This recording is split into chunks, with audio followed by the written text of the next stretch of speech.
नमस्कार, आदाब, सत श्री अकाल। कैसे हो आप सब? आई होप आप सब ठीक होंगे। तो जैसे कि आप सब जानते हैं कि हम जेके एसएसबी जूनियर असिस्टेंट के लिए एक सीरीज़ लेके आए थे, मैथ की सीरीज़ थी जो हमारी, ठीक है ना? तो उसका है आज डे नंबर 4। और जिसने भी अभी तक 3 वीडियोस नहीं देखी हैं इसकी, वो सबसे पहले जाके वो 3 वीडियोस देखे। और क्योंकि उसमें कुछ मैंने बेसिक चीज़ें भी करवाई हुई हैं। और आज इसमें जो है कुछ एडवांस लेवल के क्वेश्चन भी रहेंगे, ठीक है ना? जिसमें मैं आपको कुछ शॉर्ट ट्रिक्स भी सिखाऊंगा कि कौन सी चीज़ को किस तरह से आपको टैकल करना है, ठीक है? और आपको क्या करना है, अब सबसे पहले चैनल को क्या कर देना है, सब्सक्राइब कर देना है। चैनल को सब्सक्राइब कर देना है। मैंने आपको पहले भी बोला है, मैं सिर्फ जूनियर असिस्टेंट के लिए सीरीज़ लेके नहीं आऊँगा।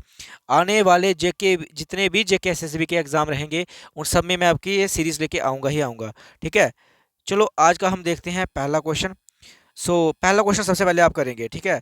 आपने कर देनी है अपनी वीडियो को पॉज़ और सबसे पहले क्वेश्चन खुद करने की कोशिश करनी है, ओके? एंड आई होप आपने भी ट्राई किया भी होगा।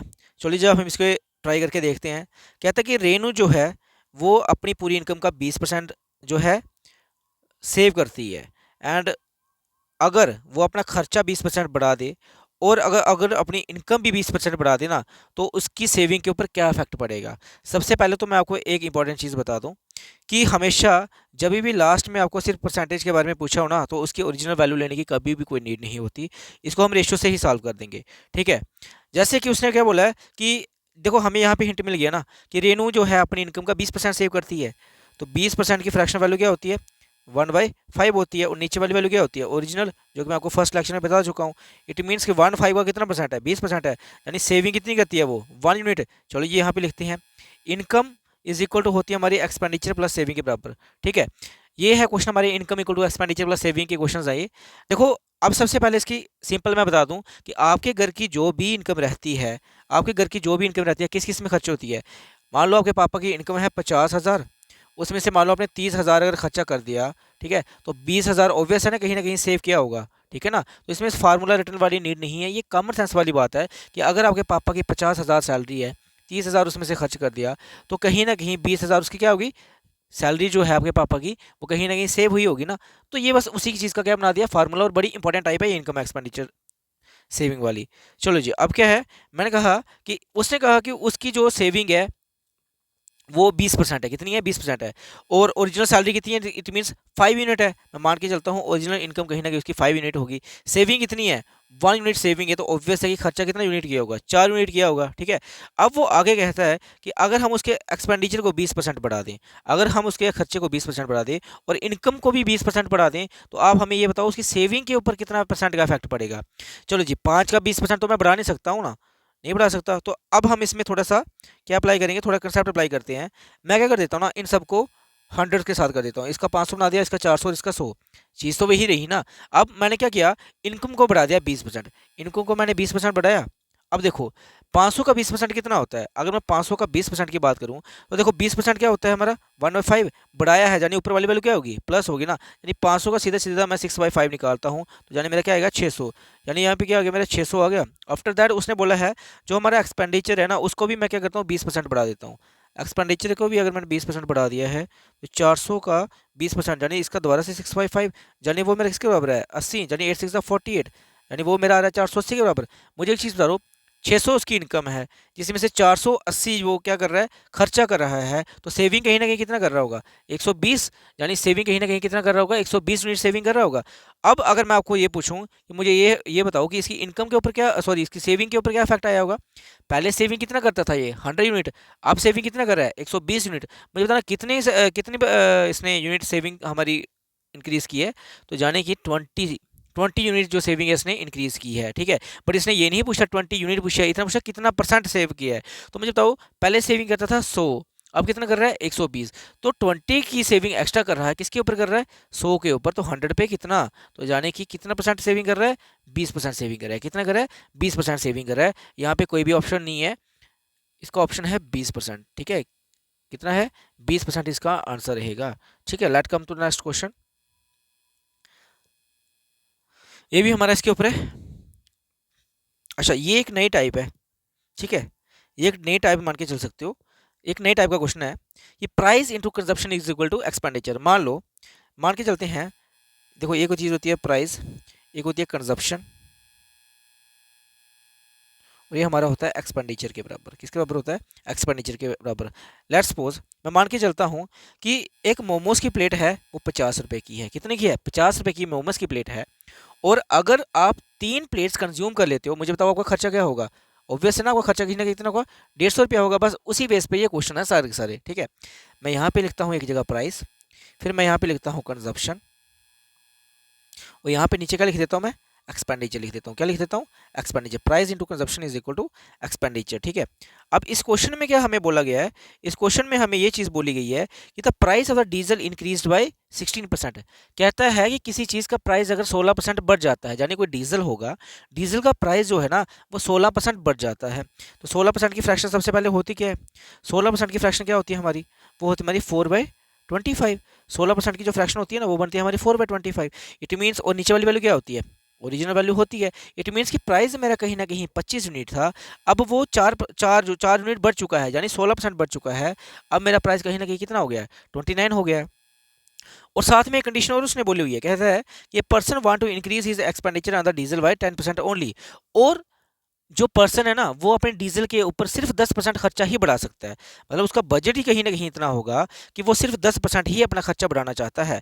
तो आप हमें ये बताओ, why what percentage correct to 1 decimal place should reduce his consumption. अब मुझे बताओ, ये बात हमेशा रहती है ना कि कोई चीज़ भी जब महंगी होती है, हम इसकी कंजप्शन ऑटोमेटिकली क्या कर देते हैं? कम कर देते हैं। अब देखो डीजल यहाँ पे महंगा कितना हो गया? 16% डीजल महंगा हो गया। बट इस बंदे के पास इतना बजट नहीं है, पर गाड़ी तो चलानी है ना, गाड़ी तो चलानी है। तो उसने बोला कि मैं सिर्फ क्या कर सकता हूँ? मैं सिर्फ 10% ही अपना खर्चा बढ़ा सकता हूँ।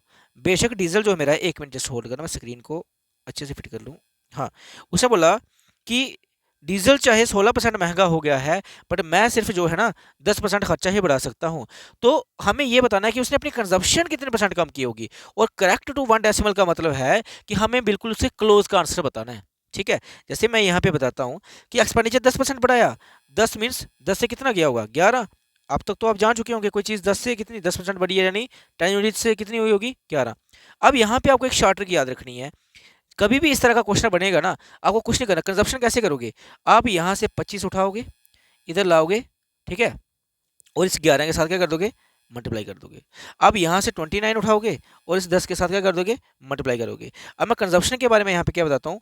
29 × 10 रेशियो क्या आएगा? 25 × 11। ठीक है, तो मैं यहाँ पे काटने वाली चीज़ कर देता हूँ। 5 2 से 10 आ गया और 5 5 से 25, यानी कि 58। यानी कि पहले कंजप्शन वो कितनी करता था? 58 यूनिट करता था कहीं ना कहीं, अब कितनी करेगा? 55 करेगा। यानी 3 यूनिट कंजप्शन कम कर रहा है। किसके ऊपर कर रहा है? 58 के ऊपर। तो 100 पे कितना? तो कहीं ना कहीं आपको किससे डिवाइड करना है इसको? आप कहीं ना कहीं इसको डिवाइड करोगे। 1 मिनट, इसको मैं थोड़ा, चलो ठीक है, 58 यानी 300 डिवाइड बाई 58। 58 का कितना गुना बन रहा है? कहीं ना कहीं ये 5 गुना बन रहा है। कहीं ना कहीं कितना बन रहा है? 5 गुना। और 5 में हमारा सिर्फ एक ही ऑप्शन है, दैट इज ऑप्शन नंबर 4। ज़्यादा हमें दिमाग लगाने की ज़रूरत ही नहीं है। ठीक है जी, अब चलते हैं हमें नेक्स्ट क्वेश्चन की ओर। ये तो बड़ा इजी क्वेश्चन है यार। ठीक है, कहता है कि the price of the school bag and the shoe are in the ratio. हमें स्कूल बैग का प्राइस और किसकी रेशियो दी हुई है? शू की रेशियो दी है 7:5 में। और क्या है जो स्कूल बैग है ना वो हमारा, the school bag is 200 more than the price of the shoe. यानी जो जो उसका जूता है, ठीक है, मैं यहाँ पे लिखता हूँ, यहाँ पे एक लिखा मैंने स्कूल बैग, और मैंने एक क्या लिख दिया? शू लिख दिया। और इन दोनों की रेशियो क्या की? 7:5। अब साथ में उसने ये बोल दिया है कि जो उसका स्कूल बैग है ना 200 रुपया ज़्यादा महंगा है। 200 रुपया ज़्यादा महंगा है किससे? उसके जूते से। उसके जूते से 200 रुपया ज़्यादा महंगा है। तो प्लीज़ आप हमें क्या बताएंगे? Price of the shoe. हमें क्या बताना है? Price of the shoe. But हमारे हिसाब से कितना यूनिट ज़्यादा महंगा है? 2 यूनिट ज़्यादा महंगा है। इस मीन्स कि मेरे 2 की वैल्यू किसके बराबर दी है? 200 के बराबर। एक की वैल्यू किसके बराबर होगी? 100 के बराबर। अगर एक की वैल्यू 100 के बराबर है, पूछा किसकी है? प्राइस ऑफ शू, यानी किसकी वैल्यू बतानी है? 5 की। तो 5 की वैल्यू किसके बराबर होगी? 5 × 100 इज इक्वल टू 500। यानी कि शूज़ का प्राइस क्या रहा होगा? कहीं ना कहीं 500। ठीक है, तो अभी हमारे चल रही है प्रैक्टिस सेशन चल रही है, ठीक है, मैराथन सेशन चल रही है भाई। अब मैं यहाँ पे बिल्कुल हर क्वेश्चन डिटेल से नहीं बता सकता कि कौन सी चीज़ बिल्कुल कैसे बनी हुई है। ओके, अगर आपको मेरे से मैथ पढ़ना है ना तो प्लीज़ कमेंट से कमेंट भर दो भाई। ठीक है, मैं फ्री मैथ सीरीज लेके आ जाऊँगा आपके लिए, जिसमें बेसिक से बेसिक चीज़ें पढ़ाऊँगा। अगर आप जो है इंटरेस्ट लोगे फिर मैं बेसिक से बेसिक करवाऊँगा, नहीं तो आप में से बड़े सारे बच्चे हैं जिनके लिए मैं मॉक टेस्ट लेके आऊँगा, जिसमें आपकी प्रैक्टिस भी हो जाएगी। अब कहता है the ratio of the number of boys to that of the girls in a village. अब पहले तो हम रेशियो लिखेंगे किसकी, मैंने यहाँ लिखा बॉयज़ और साथ में क्या लिखूंगा मैं, गर्ल्स। गर्ल्स और बॉयज़ की रेशियो लिखी, कितनी रेशियो दी हुई है भाई, गर्ल्स की दी हुई है, नहीं बॉयज़ को दी है 3, तो गर्ल्स की कितनी रेशियो दी है 2। ठीक है। अब कहता है कि if 30% of the boys and 70% of the girls appear in examination, sorry, और होता क्या है कि 30% बॉयज़ और जो 70% गर्ल्स है ना वो एग्जामिनेशन के अंदर क्या करती हैं, अपीयर करती हैं। अब देखो 3 का 30% तो निकाल नहीं सकता ना, मैं इसको हंड्रेड्स की टर्म में लिखूंगा, इसको 300 बना दूंगा, इसको 200 बना दूंगा। ठीक है। तो 300 का 30% कितना होता है, कहीं ना कहीं 300 का 30% होता है हमारा 90। ठीक है। और 200 का कितना 70% पूछा है, अगर 200 का 70% की बात करूँ कहीं ना कहीं कितना बन रहा है हमारा, 200 का 70% निकाल देंगे हम, दैट इज 140। ठीक है ना, दैट इज क्या बन रहा है हमारा 140 बन रहा है। और इन्होंने हमें बोला था ratio of the number of the villages appeared in the examination. पहले तो उसने बोला है कि रेशियो निकाल के दो, जो क्या लिखा था, ratio of the number of villages, जो विलेजेस एग्जामिनेशन में अपीयर हो रहे हैं। अपीयर कितने हो रहे हैं, 90 तो बॉयज़ हो रहे हैं और 140 तो गर्ल्स हो रही हैं। ठीक है। तो मैं देखता हूँ टोटल कितने हुए, 140 और 90 आ गया आपका, 9 4 13 और 1 यानी 230। 230 तो अपेयर हो रहे हैं। ठीक है। And to that not appear in the examination, total थे कितने, 300 बॉयज़ थे, 200 गर्ल्स थी, एंड टोटल कितने हो गए 500। 500 में से हमारे 230 तो अपेयर हो रहे हैं। तो हमें ऑप्शन भी यहाँ पे एक ही दिख रहा होगा। रेशो किसी से पूछी हुई है, द कहाँ गया, the number of the villages appear in the examination to that the not appear in the same examination. एक तो अपेयर कितने हुए हैं, नॉट अपेयर कितने हुए हैं। अब यहाँ पे सामने दिख रहा है ना 230 अगर अपेयर हुए हैं, 270 जो कौन से होंगे, जो अपेयर ही नहीं रहे होंगे। तो हमारी रेशो क्या बन रही है 23:27, जो कि मेरा है ऑप्शन नंबर 2। समझ आया भाई, चुटकियों में आंसर देने हैं आप सबको। ठीक है। और इसी तरह की स्पीच चाहिए ना तो प्लीज़ कमेंट में लिख देना कि सर प्लीज़ हमें बेसिक से भी ये चीज़ें करवा दो, कि जो हमें ये शॉर्ट ट्रिक्स आपको मैं आपको जिस वजह से समझा पाऊँ, वरना मुझे ऐसे पता नहीं चलेगा ना कि कितने बच्चे हमें से इंटरेस्टेड हैं। अब नेक्स्ट क्वेश्चन के ऊपर आते हैं। ठीक है। नेक्स्ट क्वेश्चन क्या कहता है भाई, ओके नेक्स्ट कहता है in an university the number of students studying science mathematics and language is in the respective ratio. होता क्या है कि एक यूनिवर्सिटी है जिसमें 3 सब्जेक्ट हैं, एक सब्जेक्ट है मेरा साइंस, ठीक है, दूसरा है मेरा मैथ्स और तीसरा सब्जेक्ट है मेरा लैंग्वेज। ठीक है। तीसरा सब्जेक्ट क्या है मेरी लैंग्वेज, वेदर कोई भी लैंग्वेज हो सकती है। वो कहता है कि ये तीनों सब्जेक्ट जो है ना वो किस रेशो में पढ़ाई जाती हैं, 2:4 एंड 9 रेशो में पढ़ाई जाती हैं। ठीक है। अब कहता है कि इधर number of the students of the science mathematics and language is increase by this 10%, 20% और 40%। तो हमें न्यू रेशो बतानी है। तो मैंने आपको पहले बोला कि इसको आगे इंक्रीज करना हो या डिक्रीज करना हो, इनको हंड्रेड्स की टर्म में बनाना हमेशा हमारे लिए ईजी होगा। 2 का बना दूंगा 200, इसका 400, इसका 900, ताकि 0 0 सब में कट भी जाएं तो भी हमें फ़र्क नहीं पड़ना चाहिए। तो कहता है कि साइंस के बच्चे कितने परसेंट इंक्रीज हुए हैं, साइंस के बच्चे हुए हैं 10%। अगर 200 का 10% निकालूं तो कितना होता है, कहीं ना कहीं वो कितना होता है, 200 का 10% कितना होगा, कहीं ना कहीं 20 होगा, यानी कि अब बढ़ के कितने हो गए होंगे 220। फिर बोला है कि मैथ्स के 20% बढ़ते हैं, तो 20% की फ्रैक्शन क्या होती है, 20% की फ्रैक्शन क्या होती है यहाँ पे, हाँ 20% की फ्रैक्शन क्या होती है हमारी 1/5। तो एक एक 20% बड़ा है, यानी ऊपर वाली वैल्यू क्या होगी प्लस होगी, यानी 400 का मैं 6/5 निकालूं तो 5 8 40, 0 8 6 48, यानी कितना हो जाएगा 480। और अगर मैं लैंग्वेज की बात करूं, यहाँ पे 10% बड़े हैं, ये मेरे 20% बड़े हैं, लैंग्वेज कितना परसेंट बड़ा है 40% बड़ा है। तो आपको पता होगा प्रीवियस क्लासेस में मैंने बताया था 40% की फ्रैक्शन किसके बराबर होती है 2/5। बड़ा है यानी ऊपर वाली वैल्यू क्या होगी प्लस, इट मीन्स कि मुझे 900 का 7/5 निकालना है, जो मेरा कितने बराबर आएगा, हमारा आएगा 180 के बराबर, यानी कितना आएगा 8 का 7 गुना कितना होता है 126, यानी कि 1260। अब उसने पूछा कि न्यू उसकी रेशो बताओ, न्यू रेशो क्या होगी जब ये सारी चीज़ें बढ़ जाती हैं। 0 0 और 0 क्या हो गया हमारा कैंसिल, 11 आ गया और 24 आ गया, और जाने की न्यू रेशो हमारी बन रही है 11:24:63, जो ये है ऑप्शन नंबर हमारा 4। ठीक है। अब चलते हैं नेक्स्ट और, चलो जी नेक्स्ट क्वेश्चन क्या कहता है, नेक्स्ट क्वेश्चन कि एक पर्सन जो है ना अपनी इनकम का 75% हमारा, जो अपनी उसकी जितनी भी इनकम थी ना उसका 75% क्या कर देता है, वो स्पेंड कर देता है, मतलब खर्चा कर देता है। और उसकी इनकम जब बढ़ जाती है 20% से, और जो उसका खर्चा है he is increase is expenditure bye 15%। अब वो क्या करता है ना, अपना जो खर्चा है वो भी 15% से बढ़ा देता है, तो उसकी सेविंग के ऊपर कहीं ना कहीं क्या इफेक्ट पड़ा होगा। अब मुझे एक चीज़ बताओ यार, इसी तरह का क्वेश्चन हमने पीछे भी किया था ना, चलो इसको भी ट्राई करते हैं। 75%। इट मीन्स कि मैं मान के चलता हूँ 75 उसका एक्सपेंडिचर होगा, तो सेविंग कहीं ना कहीं 25 होगी। ठीक है, चलो मैं आपके लिए ना इसको दोबारा से अच्छे से लिख देता हूँ। जैसे income is equal to expenditure plus saving था। 75 इसका, अगर देखो मान लिया मैंने टोटल इनकम कितनी है उसकी, मान लिया मैंने 100 है। ठीक है, और 100 का 75% कितना होता है, 75% 75 होता है ना। तो सेविंग ऑब्वियस है कितनी रही होगी, 25% रही होगी ना कहीं ना कहीं। ठीक है, अब कहता है कि जो उसकी इनकम है वो 20% बढ़ा ली है। 100 इनकम थी पहले, 20% बढ़ा दी है, तो इट मीन्स कि अभी उसकी न्यू इनकम कहीं ना कहीं कितनी रही होगी, 120। और साथ में ये भी कह रहा है कि ही इंक्रीज्ड हिज एक्सपेंडिचर बाय 15%, कि अब वो अपना एक्सपेंडिचर भी बढ़ा रहा है, कितना, 15% बढ़ा रहा है। तो 15% की फ्रैक्शन क्या होती है, 3/20 होती है। कितनी होती है, 3/20 होती है। बढ़ा रहा है यानी ऊपर वाली वैल्यू क्या होगी, प्लस होगी। तो यानी 23/20 ऑफ 75। तो मैं ये बोल सकता हूँ 5 4 20 आ जाएगा। एंड अगर इसकी बात करूँ तो ये हमारा बन जाएगा 4, ये 5 से कटा तो ये 15 से गया।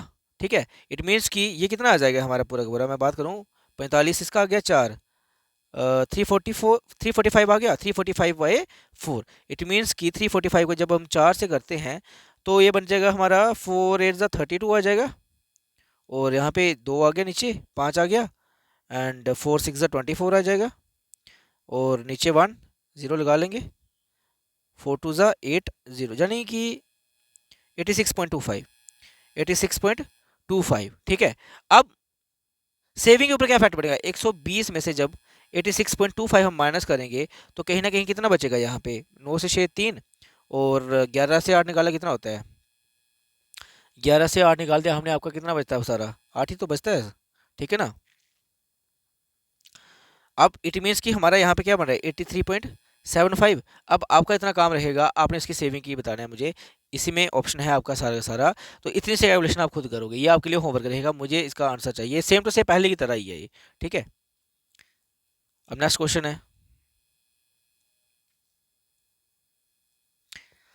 नेक्स्ट क्वेश्चन कहता है कि out of his total income mister Kapoor out of his total income mister Kapoor spend 20% on house and 70% of the rest on household expenses if he save 1800 रुपया।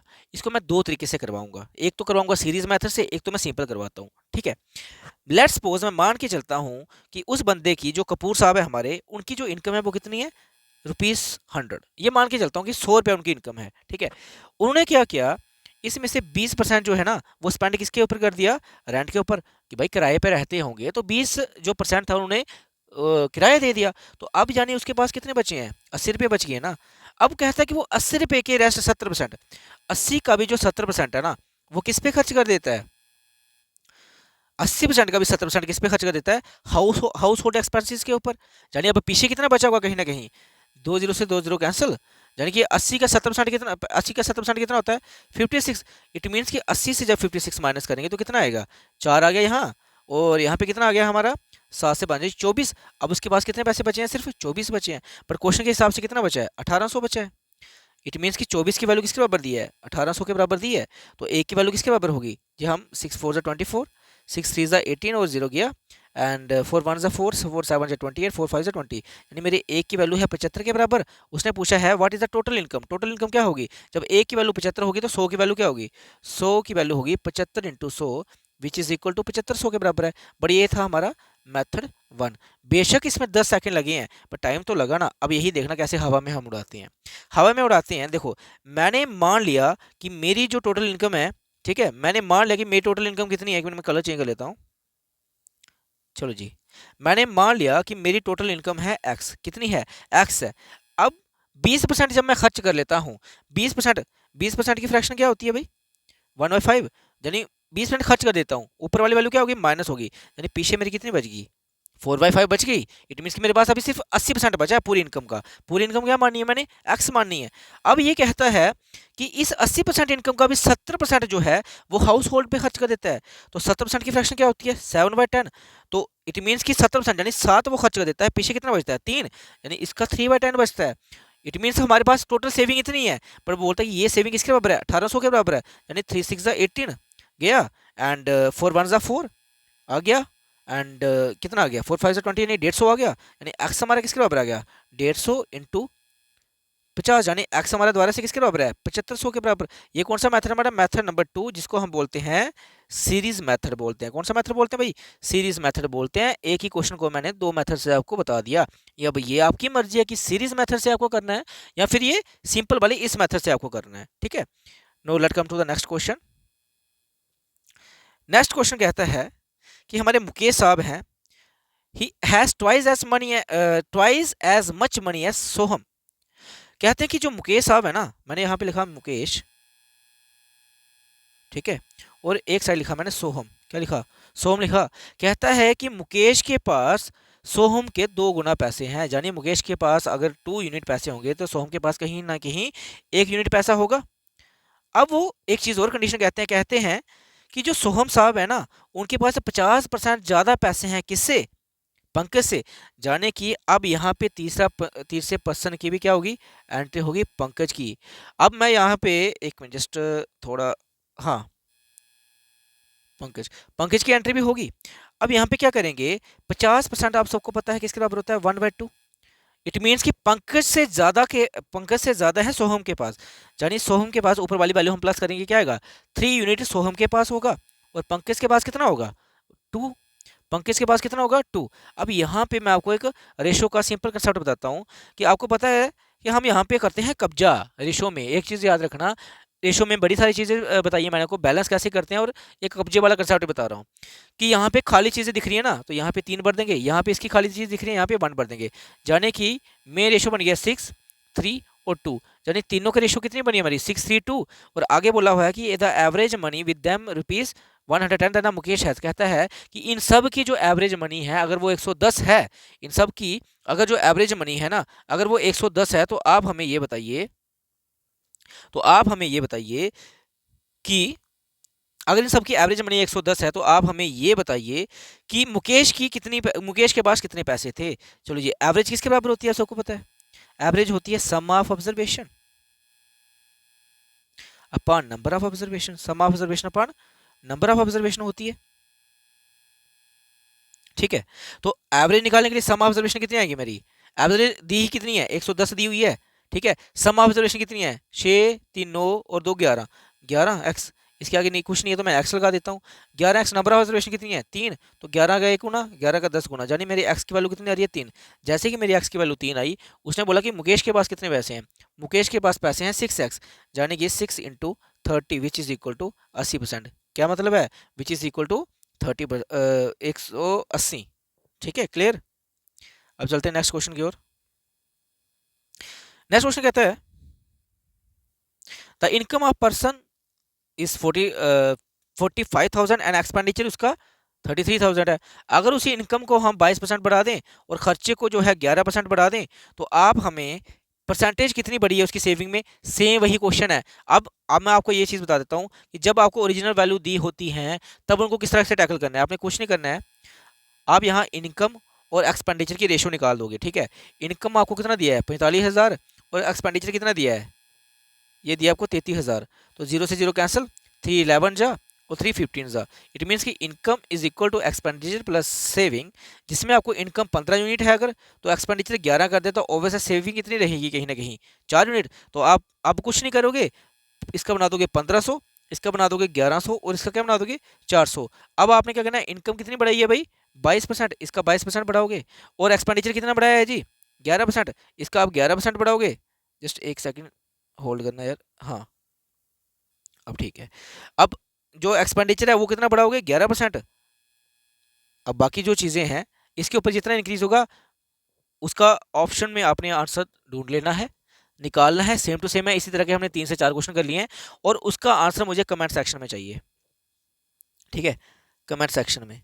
और मैं इसकी जो पीडीएफ आपको कहाँ पे मिलेगी, टेलीग्राम चैनल पे मिलेगी। कौन से टेलीग्राम चैनल पे मिलेगी, that is maths by love sir. कौन सा, मैथ्स बाय लव सर। और प्लीज़ जितना हो सके ना वीडियो को शेयर करो भाई, दब के शेयर करो। व्यूज़ आएंगे, शेयर्स आएंगे ना, तो उससे मुझे मोटिवेशन मिलेगी। आपको यहाँ पे हर चीज़ फ्री पढ़ाई जा रही है, यहाँ पे आपसे कोई भी पैसे नहीं लिए जा रहे हैं, ठीक है। तो आपका एक ही काम है, सब्सक्राइब, शेयर और बेल आइकन को पक्का प्रेस कर देना। जो साथ में बेल आइकन बना होता है ना, उसको पक्का प्रेस कर देना। क्यों, क्योंकि जब भी मेरी वीडियो अपलोड होगी उस टाइम पे आपको जो है फटाफट नोटिफिकेशन आएगी। अच्छा, मेन चीज़ ये है कि अब जो है कल से डेली आपकी जो वीडियो है ना वो रात को 9:30 बजे अपलोड होगी। कब होगी? रात को 9:30 बजे अपलोड हो ही जाएगी, ठीक है। 9:30 नहीं तो सही तो 10 बजे पर होगी, रात को ही अपलोड होगी, ठीक है।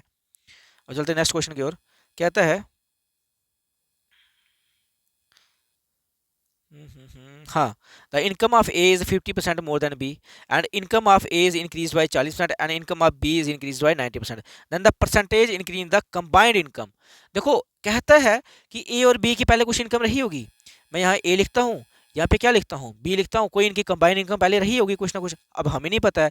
अब कहता है एक कंडीशन बोली है कि ए की जो इनकम है ना वो 50% ज़्यादा है किससे? बी से। यानी कि 50% की फ्रैक्शन कितनी होती है? 1/2। मैं लिखा ए, यहाँ पे लिखा बी। ज़्यादा है मीन्स ऊपर वाली वैल्यू प्लस होगी किसकी? ए की ज़्यादा ना। यहाँ पे ए हमारा 3 यूनिट होगा तो बी कहीं ना कहीं हमारा कितना यूनिट होगा? 2 यूनिट। यानी कि 3 unit plus 2 unit equal to कहीं ना कहीं कोई इसकी पहली इनकम कितनी रही होगी? दोनों की कंबाइंड 5 यूनिट रही होगी। बट यहाँ पे मैंने बोला ये इनको हम हंड्रेड्स की टर्म में करते हैं क्योंकि हमारे लिए ईजी हो जाता है। 300 200 कहीं ना कहीं इसकी जो पहले इनकम थी इन दोनों की कंबाइंड इनकम वो टोटल कितनी थी हमारी?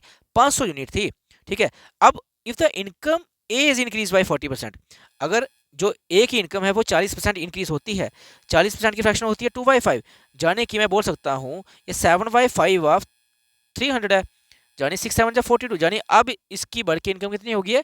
420। और बी की जो इनकम है ना वो 200 से कितनी बड़ी हुई है हमारी? 90% बड़ी है।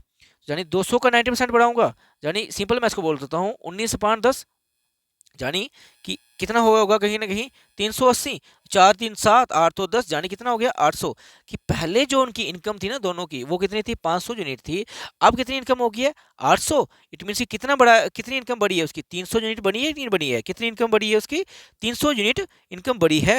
अब कहता है कि what then the percentage increase, the percentage कितनी इंक्रीज हुई है? देखो 300 यूनिट बढ़ी है, किसके ऊपर बढ़ी है? 500 के ऊपर बढ़ी है, तो 100 पे कितना? 2 0 कैंसिल, 5 1 5, 60 से गया, जाने की 60% इनकम जो है उसकी पुरानी वाली इनकम से किसकी पर? दोनों की कंबाइंड इनकम, जो दोनों की कंबाइंड इनकम थी ना पुराने वाली, उससे जो न्यू वाली कंबाइंड इनकम आई है दोनों की, यानी 800, कितनी टोटल इनकम बढ़ी है? 60% इनकम बढ़ी है। कितनी बढ़ी है? 60% इनकम बढ़ी हुई है, ठीक है। अब यहाँ पे आते हैं भाई। अब ये है एक नई टाइप मान सकते हो जिसमें पास और फेल वाले क्वेश्चंस होते हैं। कौन से क्वेश्चन होते हैं? पास और फेल वाले क्वेश्चंस आ जाते हैं, ठीक है। अब मैं यहाँ पे ना आपको सिंपल सा छोटा सा एक कंसेप्ट समझाता हूँ। मान लो कोई एक बच्चा है, 30% मार्क्स उसको मिले हैं, ठीक है। अगर उसको, और वो 10 मार्क्स से फेल हो चुका है, 10 मार्क्स से फेल हो चुका है, इट मीन्स कि अगर उसको 10 मार्क्स और मिल जाते तो वो बच्चा क्या हो जाता? पास हो जाता। क्या हो जाता? पास हो जाता। तो हम इस इन क्वेश्चंस में क्या करते हैं ना, बच्चे को फेल नहीं करते हैं, बच्चे को पास करते हैं हमेशा, ठीक है। अगर 30% मार्क्स उसके आए हैं, 10 मार्क्स से वो फेल हो रहे हैं ना, तो हम उसे क्या करते हैं? 10 मार्क्स का क्या देते हैं? एक्स्ट्रा दे देते हैं, ठीक है। और हम यहाँ पे इक्वली सबको नंबर देते हैं। और अगर कोई बच्चा मान लो 36% मार्क्स ले रहा है और वो 10 मार्क्स से पास हो रहा है, 10 मार्क्स से पास हो रहा है, इट मीन्स कि उसने जितनी परसेंटेज रही होगी ना पास की, उससे 10 मार्क्स एक्स्ट्रा ले रहा होगा। तो हम दोनों की पासिंग रेशो या पासिंग परसेंटेज इक्वल करने के लिए क्या करते हैं? जिसके बाद जितने कम नंबर होंगे उसको उतना एक्स्ट्रा प्लस कर देंगे, और जितना जो एक्स्ट्रा ले रहा होगा मार्क्स उसे हम उतने नंबर क्या कर देते हैं? माइनस कर देते हैं। इससे हमारी क्या होती है ना, दोनों की क्या होती है? पासिंग परसेंटेज इक्वल हो जाती है। समझ आया? अब ये उसी तरह का क्वेश्चन है, करते हैं हम यहाँ पे। कहता है, क्वेश्चन कहता है कि राजीव जो है ना, इसको मैं मिटा देता हूँ, ठीक है, इसको मैं रब कर देता हूँ। हाँ चलो जी। क्वेश्चन कहता है कि राजीव जो है 20% मार्क्स लेता है और वो फेल कितने मार्क्स से हो जाता है? 11 मार्क्स से फेल हो जाता है। पर हम इसे फेल नहीं कराएंगे क्योंकि आपको पता है कि हम अच्छे बंदे हैं भाई, हम इसको पास कराएंगे। 11 मार्क्स से फेल होता है तो मैंने इसको क्या किया? 11 मार्क्स दे दिया एक्स्ट्रा, ठीक है। फिर कहता है कि अगर वो 50% मार्क्स ले ले, अगर वो 50% मार्क्स ले लेता है तो ही gets 4 marks more than the passing marks. तो पासिंग मार्क्स से 4 मार्क्स वो ज़्यादा लेता है, तो मैं इसके 4 मार्क्स क्या कर दूंगा? माइनस कर दूंगा। माइनस इसलिए किए क्योंकि मुझे दोनों साइड पासिंग परसेंटेज क्या चाहिए? इक्वल चाहिए। वो कहता है कि what is the passing marks for the exam, कि आप हमें ये बताओ कि टोटल पासिंग मार्क्स एग्जाम के लिए कितने चाहिए होंगे, ठीक है। तो इट मीन्स हम यहाँ पे पहले वैल्यू निकाली है, देखते जाओ सीधे सीधे अब कैसे निकलता है क्वेश्चन। हम परसेंट वाले एक साइड करेंगे और नंबर वाले एक साइड करेंगे, यानी कि 11 मार्क्स के साथ हम प्लस कर देंगे 4, यहाँ पे आ जाएगा, और 50% माइनस 20% आ गया। इट मीन्स कि मेरे 15 मार्क्स जो है ना वो 30% के बराबर है। 15 मार्क्स मेरे किसके बराबर है? 30% के मार्क्स है बराबर है। यहाँ पे देखो, यहाँ पे अगर उसको 11 मार्क्स और मिल जाते तो बंदा पास हो जाता ना। इट मीन्स कि कहीं ना कहीं 20% की वैल्यू भी कोई मार्क्स होगी। तो मैं यहाँ पे ये लिख सकता हूँ कि 15 का 1 गुना, 15 का 2 गुना। इट मीन्स कि मेरा जो 1 मार्क्स है ना, 1 मार्क्स, जो मेरा 1 मार्क्स है वो किसके बराबर है? 2% के बराबर है। 1 मार्क्स मेरा 2% के बराबर है। तो यहाँ पे है कितना? 20%। यानी इसको 20% बनाने के लिए 10 से मल्टीप्लाई किया, इधर भी 10 से करूंगा, यानी कि मेरे 10 मार्क्स जो है ना वो 20% के बराबर होंगे। 10 मार्क्स मेरे किसके बराबर होंगे? 20% के बराबर होंगे। यानी कि इधर मैं क्या लिखूंगा? 10 मार्क्स प्लस 11 मार्क्स। यानी कि अगर मैं पासिंग मार्क्स की बात करता हूँ तो 10 और 11 कितने हो गए टोटल?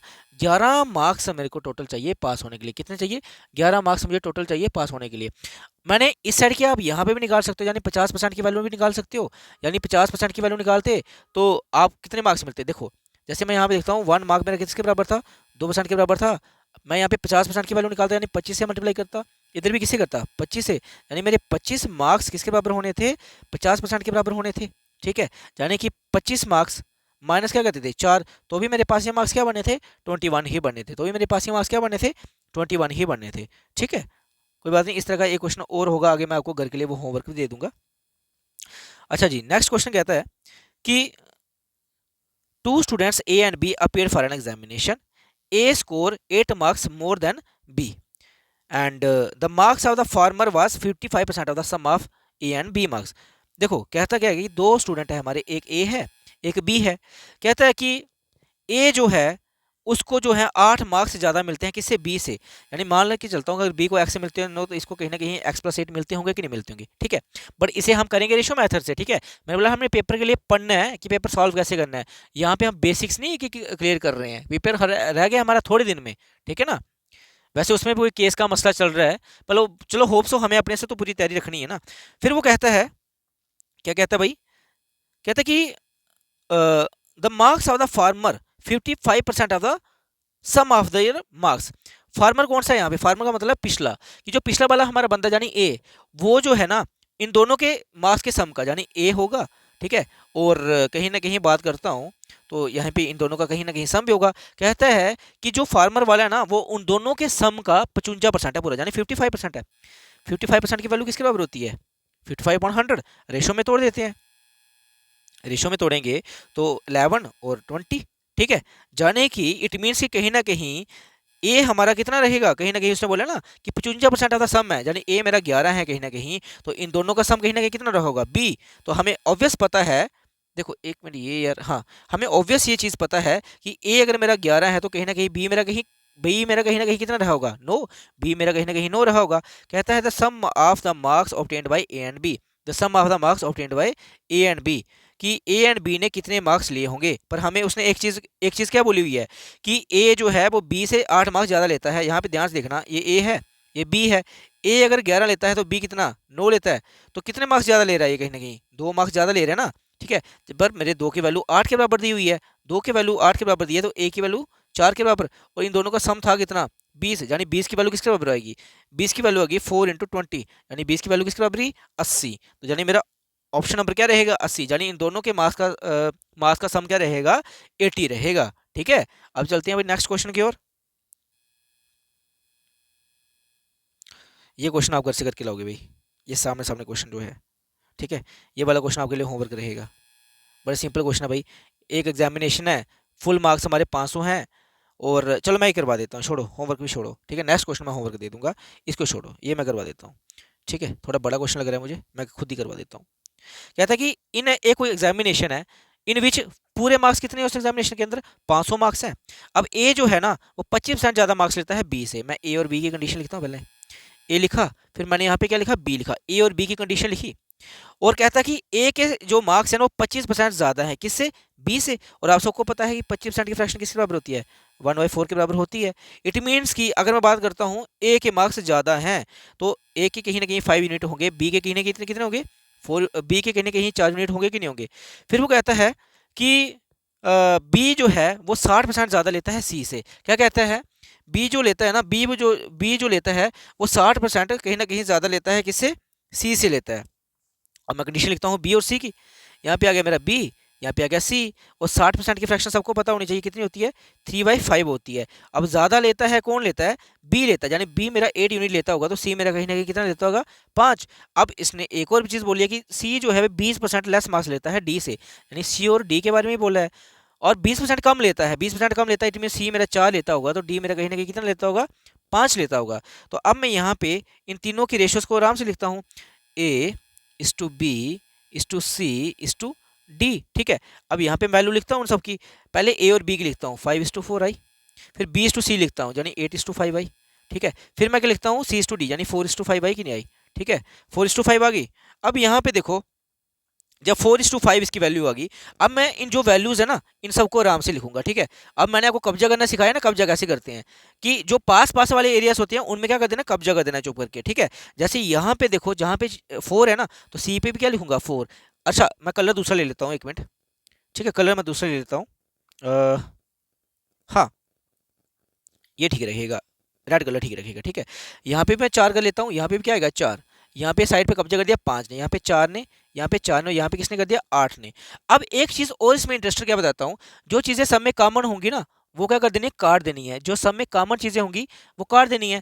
जैसे सब में कॉमन क्या क्या कर रहा है इनमें, देखो 4 इसमें कॉमन आ रहा है, 4 इसमें कॉमन आ रहा है, और इसमें कॉमन आ रहा है, और इसमें कॉमन आ रहा है। सब में 4 4 कॉमन आ रहा था क्या, और तीनों में चीज़ कॉमन आ रही है।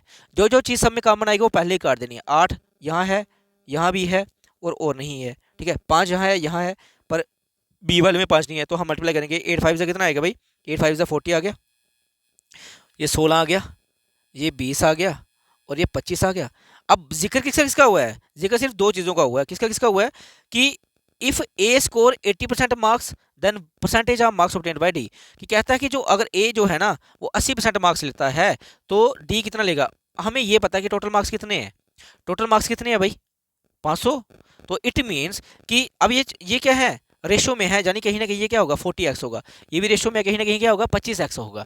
अब इट मीन्स कि 80% आप 500 हमारा किसके बराबर है, 40x के बराबर है। मैं लिख सकता हूँ 80% की फ्रैक्शन क्या होती है, 4/5।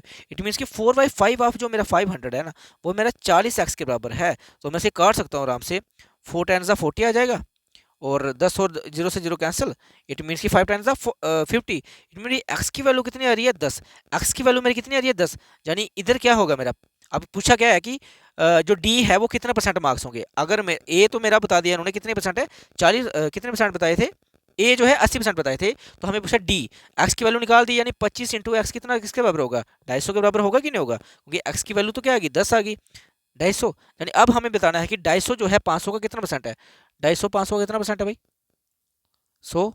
कहीं ना कहीं ये 2 गुना है कि नहीं है, यानी कितना परसेंट बन रहा है, 50%। कितना परसेंट बन रहा है, 50%। That is option number 3 is your right answer. Okay, let come to the next question. Next question क्या कहता है, देखो जी, नेक्स्ट क्वेश्चन कहता है कि गीता जो है ना वो 30% मार्क्स लेती है। वही पास फेल वाला क्वेश्चन आ गया। ठीक है जी, करवा देते हैं। गीता जो है 30% मार्क्स लेती है और 50 मार्क्स से फेल हो जाती है। मैंने 50 मार्क्स से फेल होती है तो उसको 50 मार्क्स एक्स्ट्रा दे दिए, यानी पास होगी। फिर कहता है संदीप जो है वो 45% मार्क्स लेता था और 25% more marks the minimum marks से वो 25 मार्क्स ज़्यादा लेता था। यानी कि मैंने 25 मार्क्स क्या कर दिए, उसके माइनस कर दिए। अब परसेंट परसेंट वाले एक साइड करेंगे। ठीक है, इट मीन्स कि 30 यहाँ पे जाएगा, 25 यहाँ पे आ जाएगा, तो कितना होगा, 75 मार्क्स किसके बराबर होंगे मेरे, 45 में से 3 निकाले कहीं ना कहीं 15%, यानी 15% जो है मेरा 75 मार्क्स के बराबर है। 75 का 5 गुना, यानी कि मेरे 5 मार्क्स जो है वो 1% के बराबर हैं। 5 मार्क्स जो है मेरे 1% के बराबर हैं। अच्छा, इन्होंने लास्ट में पूछा हुआ है, how many marks did Vimal get he if he score 64% marks. अब विमल के मार्क्स हम तब निकाल सकते हैं जब हमें टोटल मार्क्स पता होंगे, और टोटल मार्क्स होते कितने हैं अपने में, 100% होते हैं। टोटल मार्क्स होते कितने हैं, 100%, यानी हमें 100% मार्क्स की वैल्यू निकालनी है। यहाँ पे लिखा है 1% की वैल्यू है 5 मार्क्स, यानी 100% मार्क्स कितने होंगे, 5 इंटू 100, यानी कितना हो जाएगा, 500 मार्क्स। यानी कि हमारे ओरिजिनल मार्क्स कहीं ना कहीं कितने होंगे, मैक्सिमम मार्क्स 500 मार्क्स होंगे। अब विमल ने लिए हैं 64%, इट मीन्स कि 64% ऑफ 500, 0 से 0 गया, 5 4 20 एंड 320, यानी कि विमल को कितने मार्क्स मिले, कहीं ना कहीं विमल गेट कितने मिले हैं, 320 मार्क्स मिले हैं। विमल को कहीं ना कहीं कितने मार्क्स मिले हैं, 320 मार्क्स मिले हैं। ठीक है, तो बस आज बस यही क्वेश्चन से खत्म हो गए। ओके, खत्म हुए, हाँ जी हो गए। चलो जी, अब एक इंपॉर्टेंट इन्फॉर्मेशन आप सबके लिए क्या रहेगी। अब आपको क्या करना है, जो मैंने होमवर्क दिया हुआ है ना उसको अच्छे से करना है। चैनल को क्या करना है, आपने सब्सक्राइब करना है, अच्छे से शेयर करना है भाई, जितना हो सके शेयर करना है। अपने चाहे स्टेटस पे डाल दो, ठीक है ना। और लाइक लाइक एंड कमेंट पक्का करो, लाइक करो और कमेंट करो। कमेंट में क्या करो, जो मैंने क्वेश्चंस आपको दिए हुए हैं, ठीक है ना। अगर आप लाइक और कमेंट करोगे ना, उससे क्या होगा कि आपको जो मेरी वीडियो है बार बार सजेशन में आएगी। देन उसके बाद आज था हमारा डे नंबर 4, ऐसे ही डे नंबर 5 आएगा, 6 आएगा, 7 आएगा। एंड मुझे लगा तो मैं, अगर मुझे महसूस हुआ कि अब दिन बिल्कुल ही थोड़े रह गए हैं, तो मैं क्या करूँगा, एक मॉक टेस्ट बनाना शुरू कर दूंगा, ठीक है। एक मॉक टेस्ट लेके आऊँगा मैं, जिस तरह यूनियन असिस्टेंट के लिए सीरीज लेके आ रहा हूँ ना, ऐसे ही आपका चाहे फॉरेस्ट गार्ड होगा, ठीक है, चाहे फॉरेस्ट गार्ड होगा, जेकेपी कांस्टेबल होगा, ठीक है, जेकेपी कांस्टेबल होगा, फा होगा, या चाहे क्या होगा आपका ऐसा ही होगा, सबके लिए मैं सीरीज लेके आऊँगा। मैं पहले बोल के चल रहा हूँ आपको। बस आपको क्या करना है, चैनल को क्या करना है, सब्सक्राइब कर देना है। क्या कर देना है, सब्सक्राइब कर देना है, ठीक है। तो आज के लिए स्टूडेंट्स बस यही था, मिलते हैं अपने नए लेक्चर के साथ, ठीक है। तब तक लिए बाय बाय, शब्बा खैर, गुड नाइट।